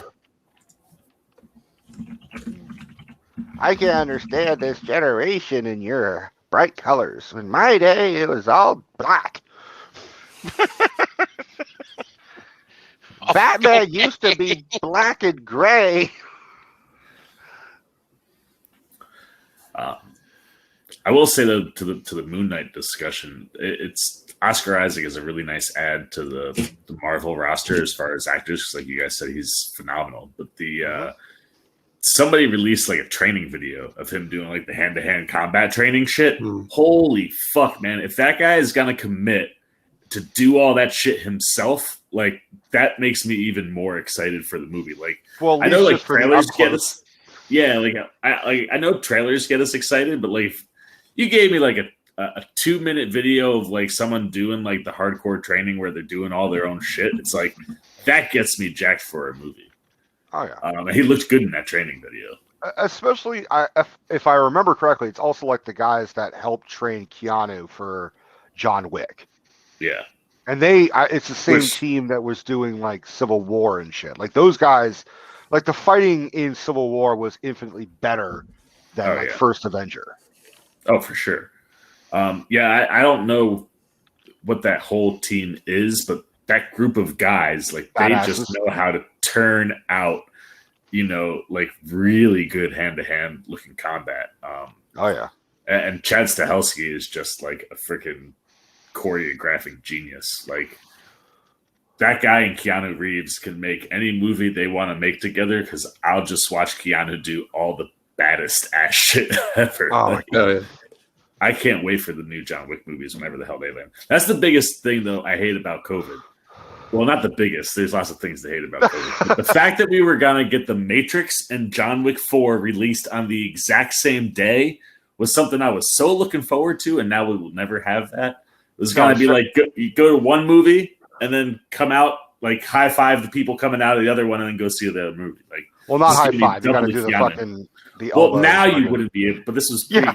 pre you'd be coming out being like, how good was John Wick? Awesome, Matrix was great. Let's swap movie theaters. Like, I'm with you, Celeste. Quiet Place 2. I was so fucking looking forward to that. that too. Oh man, and that's a movie you want to see in the theaters because the Oh, yeah. atmosphere in the theater that first time was like, I remember my sister got up to get like a drink at one point, and she came back, and when she put the drink down, she didn't like place it. She kind of dropped it, and it made like a pretty good like knock noise. The whole theater was like, "What the fuck was that?" Because nobody was making a fucking noise at all during that movie. Right. I mean, I remember seeing that in theaters and just kind of like, if anyone coughed, it just made you fucking jump.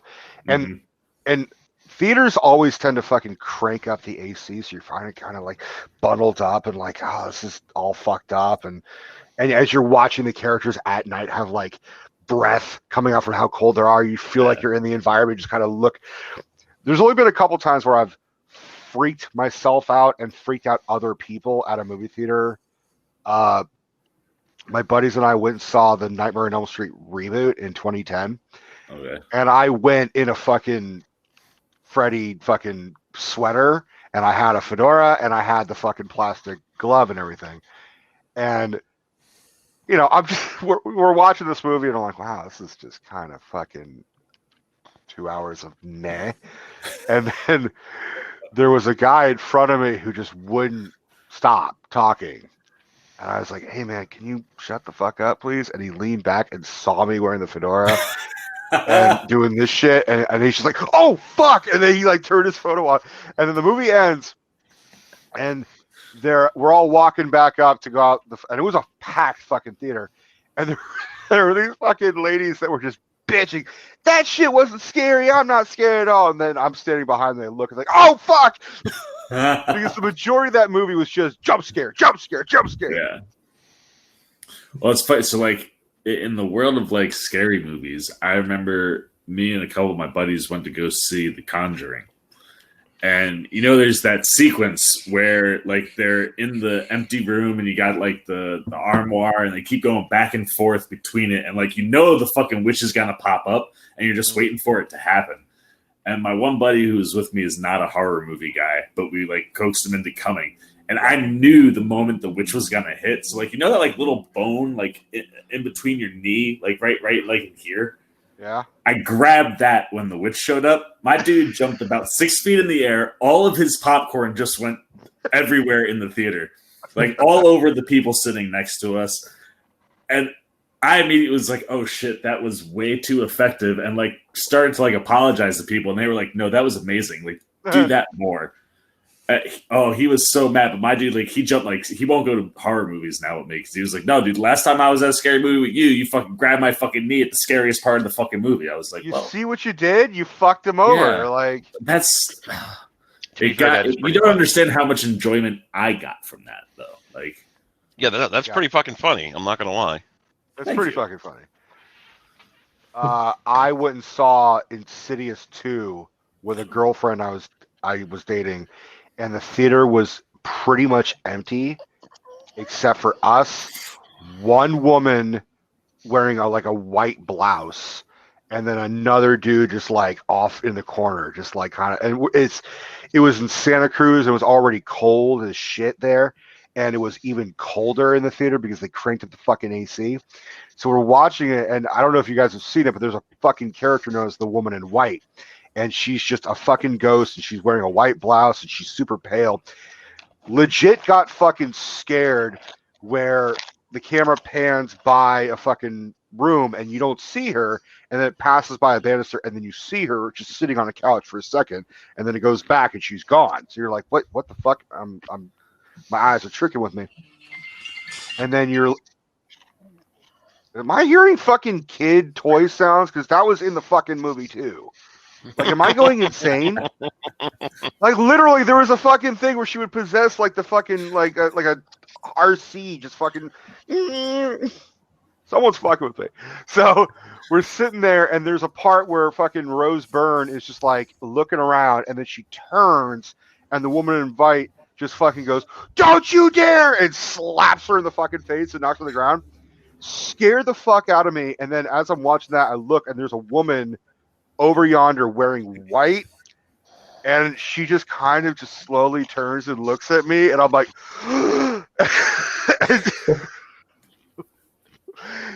fucked us up. Like, we walked out of the theater, and she, my girlfriend Allie at the time, she was like, let's go somewhere else. Like, I need to go for a drive because that was fucked up. We start driving, and all of a sudden mist and fog just started rolling, and I said, nope, we're going home. Fuck that. I remember going to see, I think it was called The Unborn. And there's like a sequence where the lead character like goes into the bathroom and she's got one of those like mirrors that's a cabinet. And like it's totally teed up where it's like she's gonna open it and something's gonna be there to scare you. And there's nothing there. And that time in the movie, the lady behind me screams out loud and like falls out of her seat because she was expecting something to be in the cabinet. They do it 3 more times, and when the payoff finally comes and like the audience got scared, homegirl was dead silent, just like, that wasn't scary. I was like, you got scared when there was nothing, and then when it finally popped up, just fine, totally fine. Like, just got it out of her system, and then she was good. I mean, I'm not saying anything specific, but like, when you live in Oakland and you go see a horror film, there's going to be a lot of talking and catcalling.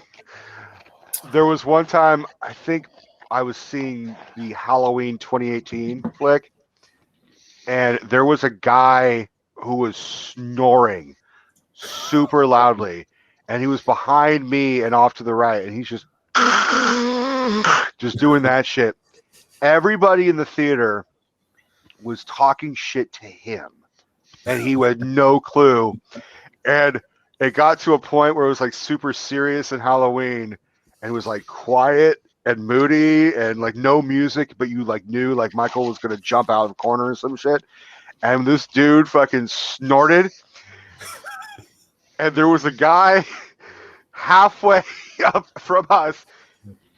And I'm not going to say verbatim what he said. I'm going to fucking modify it. He said, that motherfucker better stop snoring or I'm going to kill his ass.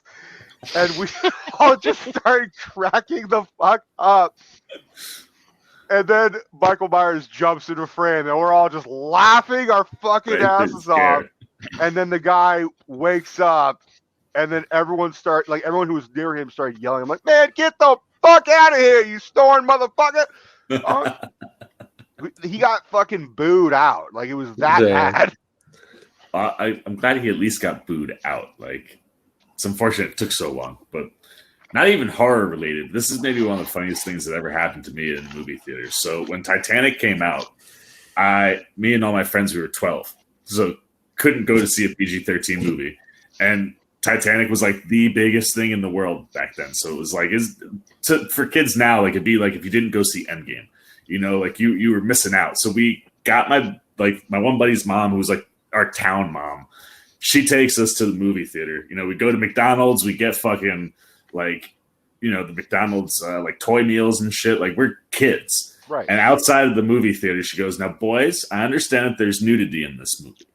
If we're gonna go see an adult movie, you guys have to act like adults. So I don't want any snickering or laughing or joking. Like, you have to act like adults. So we're all like, of course, no problem. Like, we got it under control.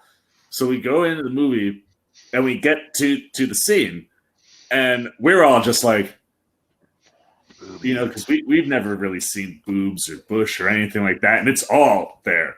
Oh yeah. But dead silent, like we were just locked in. All the way up in like the second, third row, there's got to be like a 40-something-year-old dude, throws his popcorn in the fucking air, stands up, and just goes, holy shit. And then everybody, like the whole theater, just bursts out laughing. And my friend's mom goes, you boys handled yourselves way better than a full-grown adult in the movie theater. Like, just lost his fucking shit. In retrospect, so Jared and I are the same age. When Titanic came out, we were 6. So we were definitely like way too like young to see that movie.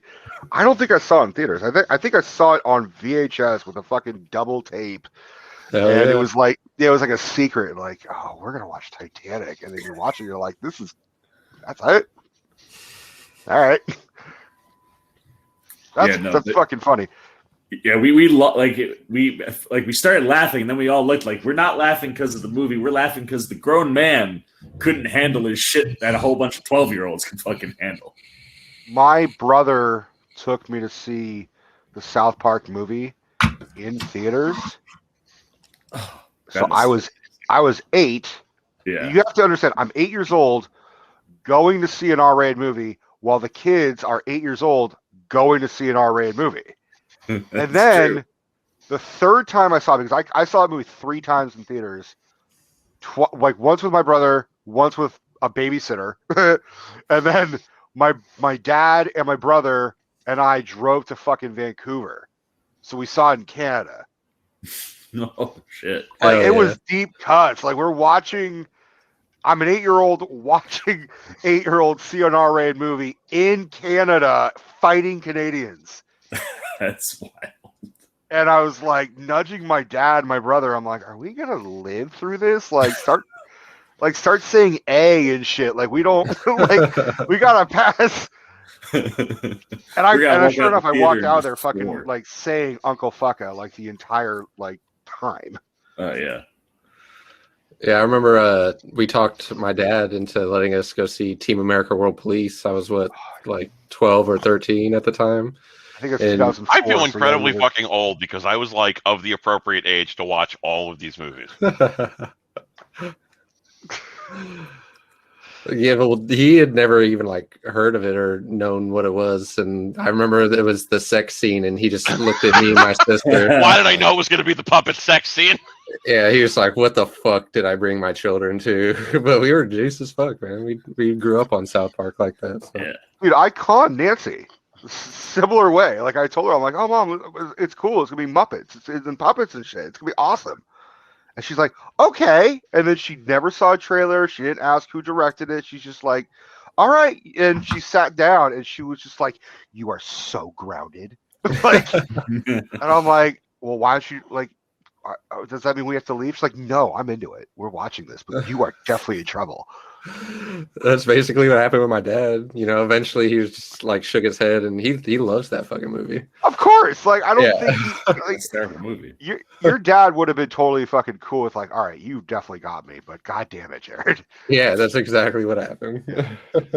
I will say, like my mother was absolutely on board with me seeing like fucking movies I had no business seeing as a child. But also, like, so was everybody else. Because, you know, it's the fucking 80s. Like, we don't give a shit if we traumatize a kid. Fucking whatever. Right. So, I went and saw way more movies than I should have at that age. But I also developed a long-standing tradition of seeing some of the worst fucking movies in existence in the theater. Like? Poltergeist 3. I didn't know there was a Poltergeist. 2. Wait. I didn't even know there was a Poltergeist 3. Yup. It was in a fucking hotel. And it sucked. I'm looking this shit up. I've never heard of Poltergeist 3. I'm already like, I'm not saying I don't believe you. I'm just like, I gotta find out what this train wreck is. Yeah, 1988. Yup. Holy shit. It was bad. I mean, I don't even remember Poltergeist 2 being that particularly good, though. So, like, did they not learn something? No, they didn't, because they fucking made this goddamn thing. Yeah, and that being said, just the fact that there's also a Weekend at Bernie's 2 says a lot about that time period. Yeah, Weekend at Bernie's 2. I saw that in the theater. No Holds Barred. I saw that in the theater. It sure Which, looks if you like don't know what that is, a lot of them. It looks like they got a lot of the main cast, apart from Craig T. Nelson. Yeah, I want to say like the little girl. That was like her last movie, and she died. Yeah.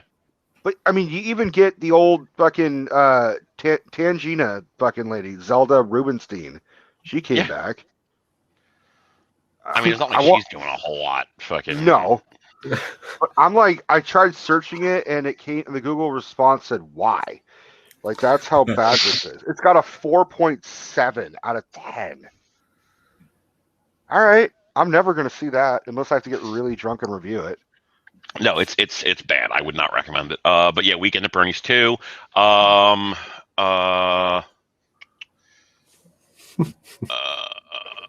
what the fuck? The Postman. I saw that in the theater. I've never seen The Postman. Okay, do you remember like for like 5 minutes when Kevin Costner was like a real big deal when he did Dances with Wolves? No, I know what The Postman is. I just never saw it. Oh, okay. So it's real fucking bad, and it just goes on way too goddamn long. The Devil's Advocate. You didn't like The Devil's Advocate? I like The Devil's Advocate, but it's a bad fucking movie. No, it's not. Kinda is, dude. No, it's not. It's way better in terms of like devil movies. It's way better than fucking. I can't even fucking remember the one where De Niro plays the devil, or he plays Louis Cypher. Louis Cypher. What the fuck was that? Angel Heart. Angel Heart's fine, but Devil's Advocate was way better.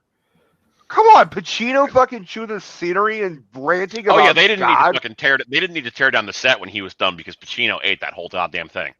And that's great. That's exactly what you want with fucking Pacino. Like, sure. I'm just saying, he was acting opposite Keanu Reeves, who was still in that period between Bill S. Preston Esquire and learning how to be literally anything else. So he's like, fair enough. Whoa, I am your like attorney, man. And God, all right. Whoa, I'm like you're like the devil. Yeah, I am. But yeah, like, I saw No Holds Barred in the theater, which was like Hulk Hogan's like major fucking acting debut as like a main character. It was terrible. But I also saw good movies in the theater too. My mother, when I was 8 years old, my mother took me to go see Beetlejuice. Hell yeah! Oh, that's a good one. What was that experience like? You were how old? 8? 8. So what's that like seeing Beetlejuice at 8 years old in theaters? I thought it was fucking great. I specifically the next day in the schoolyard, I got fucking sent put on detention for like walking up to a kid and going, "Nice fucking model." Honk honk. God damn it! You just go up to girls, and go, "Hey, how are you?" Hey, how's it going? I saw Little Shop of Horrors when I was like 7 or 8 years old in the theater with my mother. That was another fucking timeout for like yelling, "Holy shit!" Feed me. Yeah, I forgot that Bill Murray was in that movie. Yeah, for like 5 minutes. Yeah. Yeah. Bill Murray's in that movie. I know Steve Martin's in that movie. But who the Yeah, fuck He's is the guy Bill Murray? that Steve Martin is operating on, who specifically is into pain. Oh Yeah. no shit! I fucking forgot about. I'll give you this one better. There was an original Little Shop of Horrors in the 50s, right? Mm-hmm. So the Bill Murray role is played by Jack Nicholson. Oh, what? Yeah, and it's like super young, like because Nicholson didn't really become fucking super famous till like maybe late 60s with like Easy Rider and shit. So this is like 1950 fuck. And it's like young, black and white, like Jack Nicholson, and same role. Like he just wants to go to the dentist and have fucking shit done to him, which is totally like the best Nicholson like thing to do. Yeah. Come on, like I want you to drill in my teeth. Like I have to go back to that now. Yeah, they literally got a picture of him on the Wikipedia page, happily reading a magazine titled "Pain." yeah.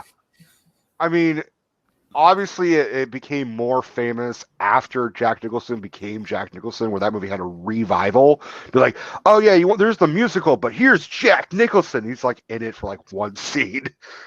It's kind of like Stallone's porno. Oof. You know, the Suicide Squad.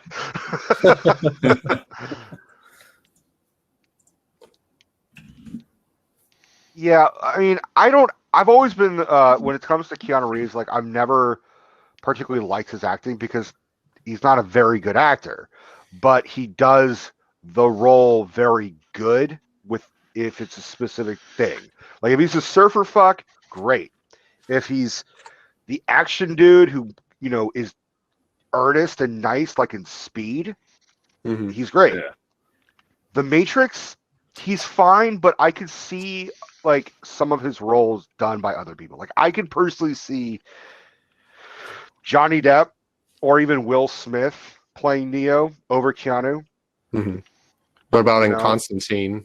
Because he's kind of like a hardened asshole that doesn't like anybody. When he tries to act like a prick, it just doesn't seem super genuine to me because we all know Keanu is such a nice guy. Nicest guy in the world. I would say John Wick era Keanu Reeves doing Constantine would be pretty good, though. I agree. I think I liked Constantine the movie, but I felt like you either need to reboot it with Keanu again and get it really, really dark and gritty, or just recast it all together and fucking have the British dude. Because I like my Constantine super British and snarky. I love the guy who's playing Constantine now in the TV shows. He's fucking That's perfect. what I'm saying. Yeah. Pick that guy. I wouldn't take a John Wick styled Constantine movie though. That'd be great. I would take a John Wick styled anything movie. Like just tell me that Keanu's gonna go fuck a lot of people up, and I'm like, take all of my money. You can just have it now. Barney's Big Adventure. Yeah, I mean, if it means that Keanu's gonna fucking take down Barney, I'm here for it. I love you. Lake House. I'd watch that. I'd watch a fucking John Wick version of the Lake House because I don't know what the fuck that movie is. Like Lake House is one of those movies where like Steph was like, this is one of my favorites. I know it's not a very good movie and blah blah blah, but it's one of my guilty pleasures. We gotta watch it. I watched it. I'm like, and I started like, I don't normally do this, but I kind of predicted what's gonna happen. So I'm like, wait a minute, this is what's gonna happen. She looks at me like, fuck you. Like, you got it. Fuck. And I'm like, oh, so now I got to sit here for another 2 hours once I already know what's going to happen. And my favorite thing is before I'd even seen it, I saw Keanu Reeves and Sandra Bullock on like press junkets being interviewed, and they could not explain the movie. Like they didn't get it. They were just like, look, we love each other. We just want to be in a movie together. And so I would love to see a John Wick version of the Lake House, the Wick House. I know it had a pretty good run on Netflix. Did you guys ever see the movie Knock Knock with him where he gets like abducted in his own house by two girls? Oh yeah, that's fucking Eli Roth movie. Yeah, yeah, it's not very good. It's not very good, but I legit had the creeps after watching it. Oh so yeah, I mean, here's my thing. I don't. Eli Roth has rapidly gone from being a person whose movies I appreciated to being a person whose movies I don't. Agreed. Like he was the future of horror with like Hostel and shit, and then it's just like you just somehow managed to get direct to DVD movies and release them theatrically. Well, okay, Cabin Fever was good. I enjoyed Cabin Fever for what it was. I thought that was a good step. Hostel. I don't think Hostel holds up particularly well. At the time, it was interesting, but these days, I kind of am like, it's perversely nihilistic in a way I don't particularly care for. And for as much as people bitch about Saw being torture porn, Hostel is fucking torture porn. Mm-hmm. Hostel 2 was that plus crap. Okay, the difference is in Hostel, you don't see as much of the graphicness as it happens. It's always off screen because I rewatched Hostel like a month and a half ago just for curiosity, and it's not. I mean, it shows the after effect really graphically, but it's more like the Texas Chainsaw Massacre method, which is the chainsaw's about to do it, the camera cuts away, and you hear what's going on. You do your own damage thinking about what's happening. Whereas Saw was, we're gonna show you someone cutting through his fucking leg and shit. I mean, I gotta be honest, like, I appreciate the sort of honesty where a person just gets, like, absolutely rent asunder Doing the cutaway and coming back to it kind of feels dishonest to a certain extent to me. That having been said, the slicing the fucking tendons and having the guy crawl to the door part in Hostel was just like, why are you doing this? To me, then was the the Green eyeball. Inferno. The Green Inferno was just the most boring pile of shit I have sat through. I still never saw the Green Inferno. I want to, but if you're saying it's fucking garbage, then I'm not going to Well, bother. it's not. Here's the thing, right? Have you ever seen a cannibal film? I saw Cannibal Holocaust. Okay, it's that in 2013. If you've seen, That's if you what- like that's what I Cannibal figured. Holocaust, it's his version of Cannibal Holocaust. That's what I figured. Kateri, thank you for letting us know. We got about 20 minutes left, if not a little less. Yeah. Like here's the thing. I didn't hate Green Inferno.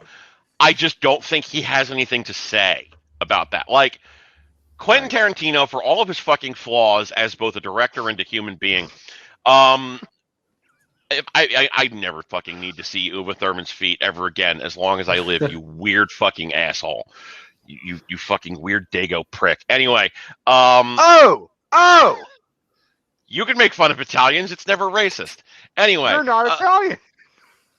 I don't care. Fuck Italians. Right. What did they ever do for me? Okay, well, you don't want to see. I'm nice to you. You don't want to see Uma Thurman's feet, but what about Uma Thurman's kids' feet? Because that's what we saw. No! Fucking, No! You didn't want to see that Once Upon a Time in Hollywood? You didn't want to I don't want to see anybody's feet. The motherfucker! I will close the window right now. Anyway, so like as flawed as Eli Roth is, not Eli Roth, Quentin Tarantino, that motherfucker looked at the shit that he was making and said, this is obviously going to be an homage to things that I like, but let's do it in a way that is unique and stylistically interesting. And Eli Roth isn't that. No. Like, once upon a time, he had a style. In Cabin Fever, I would argue he had a style. In Green Inferno, it's just a cannibal movie with some shitty CGI ants. It takes a little bit too long to get to the point where everybody's dying. The parts where everybody's dying are not particularly interesting. The only part of that movie that, like, might be interesting is one of the fucking characters just, like, is such a fucking scumbag that, like, he just completely acknowledges, yeah, they're gonna fucking fuck everything up, so whatever, I'm gonna fucking jerk off in the corner. Like, it's a very, like, that character is strange in a way that's like you don't expect to see it, but everything else is literally just Cannibal Holocaust again. Knock Knock is, I've seen that movie. I didn't necessarily need to see it in a way where they, like, fuck and then punish him, but I've already seen that fucking movie. It's Funny Games. I never saw Funny Games. Don't. It's fucking miserable, and it's. Hey, I don't mean to interrupt, great. but I'm gonna hop off. Steph, if you want to hop back in, I love you guys, but I gotta get ready to go pick up my girlfriend from work. So thanks, Jared, for hanging out. Okay. Yeah. There, Jared. Bye. See ya. I mean, look, again, I saw Knock Knock, and I was creeped out by the end of it. More of just kind of like I was alone in a house. It was one of the rare times where, like, Steph was, like, on a business trip, and, like, my mom was like working super late, and I don't even know where the fuck they were. Either, like, everyone was gone. It was just me by myself and the fucking dog. And I was just kind of like watching this on a big screen TV super late. And I remember just like, I went and did a Rika's rant, and you could see I'm kind of like shaking. I'm like, that was fucked up. Like, I'm super creeped out because I'm alone in my house and I'm waiting for someone to fucking knock on my door. And it better not be some two fucking honeys, because I'm slamming that door in their fucking face and be like, I have a girlfriend, leave me alone. Yeah, it was not fun. I just appreciate the, like, almost seemingly intentional bad Keanu acting when they bury him up to his neck and he's just screaming at them. Like, why are you doing this? You sucked my dick. You fucked me. It seems like one of those moments where like Keanu's like, I'm in a fucking absolutely absurd film. I'm just gonna fucking let it fly. And I mean, I there are appreciate that times where shit. Keanu is just kind of like reading a script, you're like, all right, like I'll do this. Like this would be awesome. It's like, dude, you could say no. You can say no. Like I really wish someone I mean, would he clearly does, right? Because like we didn't see him in fucking like in like the Nicolas Cage kind of fucking movies, right? But that's what I'm saying is like someone needs to have an intervention for Nicolas Cage more than Keanu and just be like, buddy. It felt like Nicolas Keanu Cage is doing it because he's broke. Let's be clear about that.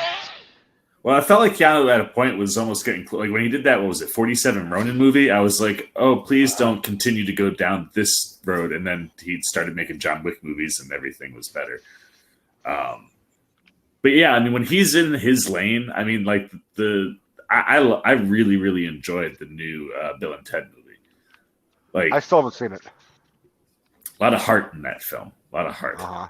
I cried multiple times. I cry at everything these days. I'm sure I will have to see it when the inevitable fucking chance that CJ's gonna be like, we have to fucking do a Bill and Ted deep dive. And I was never a big Bill and Ted fan. Like I saw like I honestly I think I've seen like the first two so little times I wouldn't be able to tell you the difference of the two. You know? It's fair. It's a good deep dive. I went back and rewatched everything leading into the new one. It's a fun 3 movies. Like they work really well. We did do a Matrix deep dive though. Like that was fun. And That's a fun that was deep dive too. That was purely for CJ because he's an even bigger Matrix fan than I am. And he and I had total differing fucking opinions where we're like, okay, we agree the first one's the best. Now, out of the next one, which is your favorite? He's like, oh, dude, I love Reloaded. I'm like, you are fucking wrong on so many levels. I would agree with you. Revolutions is it Revolutions or Revelations? I always forget. See, that's my point. God damn it! Like it's the better of the fucking two. I think it's Revolutions. Yeah, I think we just Matrix called it like, Matrix Revolution. Maybe just one, just N Revolution. Yeah. I don't know. I think we tried calling it like the Matrix rebooted, or we called it like the Matrix. We kept fucking up what the third title was. So we just said the Matrix Revelations, and fucking who gives a shit. There you go. That was fun. That was fun. But yeah, no. Anytime you can deep dive on Keanu, I enjoy it because there is. I don't know. There's just something about like he's a guy to root for. So like I just always enjoy throwing his movies on. Not for nothing, but like out of all the celebrities that I've ever bothered in a jokey, tongue-in-cheek way of inviting to come on PodAskew, I think you would be the one who would be like, "All right," like you would probably be the only one who'd be like, "Sure, like whatever you want to do, man. Like that's awesome." Like more than Kevin Smith. And he would be a phenomenal interview because like watching his press junket for like the Bill and Ted, like just listening to him talk about making movies, you're like, this guy really loves his life. Like, and he just gets naturally excited about like the people he works with and the things that he's doing. And like, he does seem like a guy where like, if you threw it out there, you'd be like, I'm not doing anything today. All right, fucking let's go. I know, but I really hope he doesn't listen to previous episodes of PodAskew because we shat all over Dracula. Specifically him. I'm pretty sure he knows that Dracula was bad at this point. No, but I don't think he understands that he was Dracula's bad grown young! I don't think he understands that he was bad in Dracula. Keanu Reeves? Keanu Reeves. I'll be honest with you, dude. I'm pretty sure Keanu Reeves thinks he's bad in every movie he's in. He seems like the kind of person that just feels like he's a bad actor and fucking hates everything he's ever done. Self-deprecating in every way. Yeah. Big perfectionist. But you're right. He is the opposite of an ego. He's not like, I was great in that. He's like, everything I touch is shit. I'm like the opposite of Midas. Like making all the money, so. It's Revolutions. Okay, so it's you know what? There's an S. It's Revolutions. I mean, what are they going to call the fourth one? Like, you got Reloaded, you got Revolutions, just rebooted? The Matrix rebooted? they have to come up with some kind of like visual thing we've never seen before. Matrix to kind of cash blow grab. our mind, right? Like, I feel like you can't bring the Matrix back unless you're changing in some way, like what the The industry Matrix. does. Nobody from a likes any of visual our other movies. perspective. Movie titles are weird. Like I didn't see Bad Boys 3. They called it Bad Boys for Life. Life, which should have And been I'm the like, fourth movie. That's exactly what I'm saying. Like, you save that shit for the fucking pun. Bad Boys for Life. And then you look at it and you're like, fuck you for making 4 of these fucking things. I thought it was good enough where they should be pretty making a sure fourth that Will one. Smith said, look, I'm not going to do any more of these. I mean, I enjoyed the third one to the point where it was like they set up enough where it was like, if they wanted to do another one, I'd see it again. Like, it seemed like it was setting itself up to do more after this, kind of like a reboot of not rebooting. Kateri's so on your jam, Yeah. Rico. Coming to America was so unclever. I mean, we said everything that we could possibly say about Coming to America, and it was just like, yes, I want to see these characters come back because I like the first one, but like, good fucking God, did they watch the first one? Like, they clearly just clearly watched the first one because they just did the first one again with a I don't think they did, because like, even just a simple thing, even just like the first, like the joke of the his bride to be, his who's like hopping on one leg and barking like a dog. They brought her back, and she's been doing that for 30 fucking years. But if you rewatch it, that's not the last thing he tells her what to do. He says, "Make it sound like an ape." Orangutan. Yeah. Is that not this? Orangutan is part of the ape family. It's not the same. Orangutan is part of the ape family. I just saw Jay and Silent Bob Strike Back, and they said this shit. It's not a monkey. I know that. Judd Nelson said that shit. Not the same. It's a member of the Great Ape family. But they don't sound the same.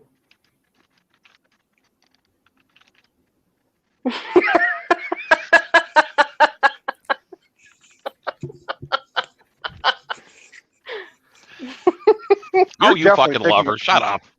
I do fucking love her, but she's going to pick up a pizza now. I wish they would have. Like I was going to before. What? Sorry, Steve. Oh, no, go for it. No, I was kind of silly. I just wish they would have like explored the interesting aspects of that storyline in that movie, like the fact that he has no male heirs and like he's got all daughters. Like that story alone would have been more interesting, just like to do that stuff.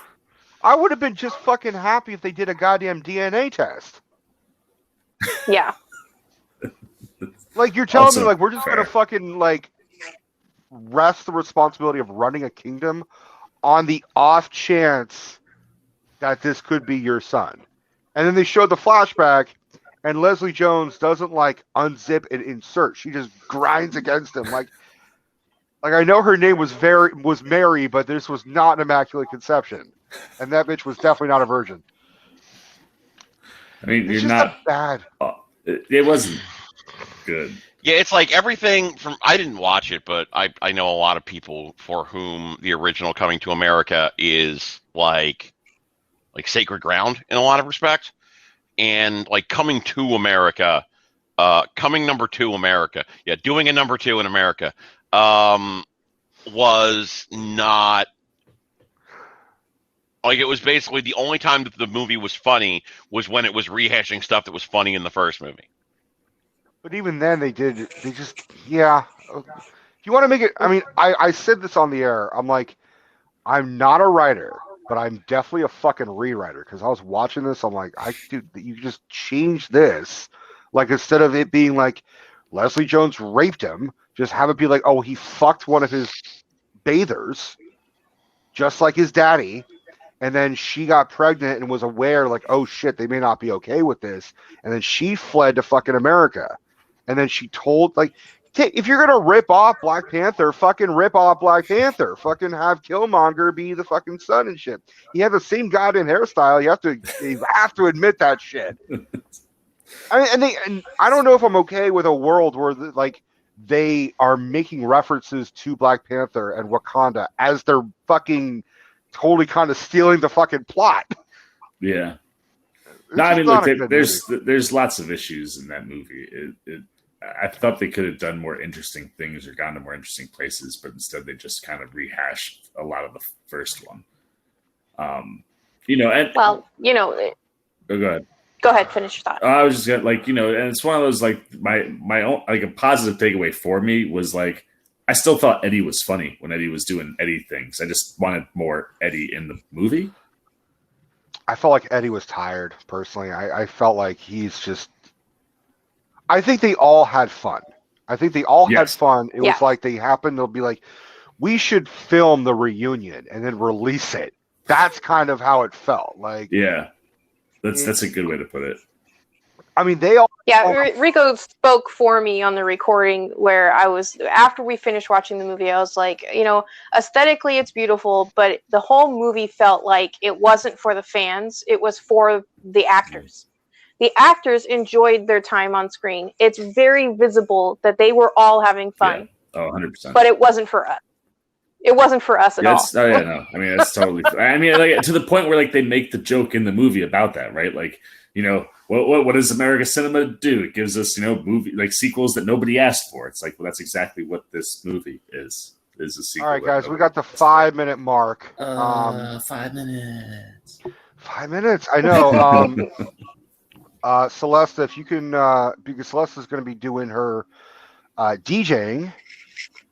Celeste, can you drop the link that we can all join you over there? Unfortunately, I don't know if she's... I don't have the requirements and capabilities of playing the music here like CJ does. But I encourage you, if you all want to hear some great fucking DJing, she's fucking awesome at it.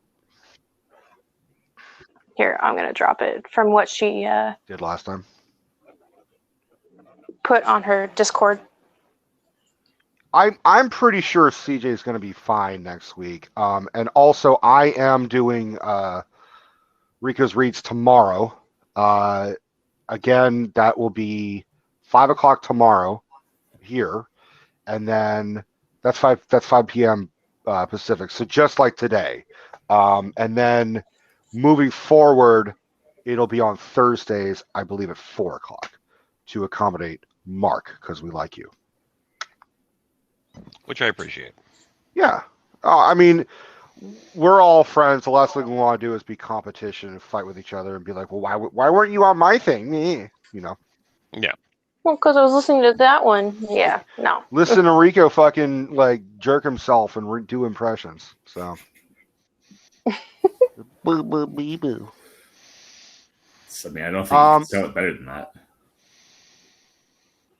Well, if it was me doing impressions and I wasn't jerking myself off, if it was someone else jerking me off, that'd be infinitely better. All right, touche. That way I don't have to fucking get all tired. I'm like, oh, Kermit the Frog on, that feels good. That feels good. Oh, you like the little green thing, don't you? All right, on that fucking note, I think we should cut out early.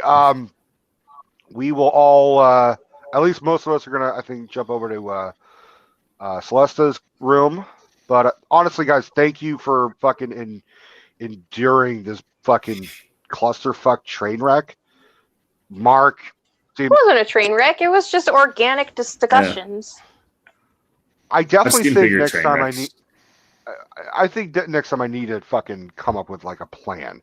To be fair, I will fucking blame CJ. He definitely didn't let us know until kind of the last minute. That's fair. Hey man, you ever need, if you're in a pinch, just be like, see man, put together some kind of fucking news reel that we can run through.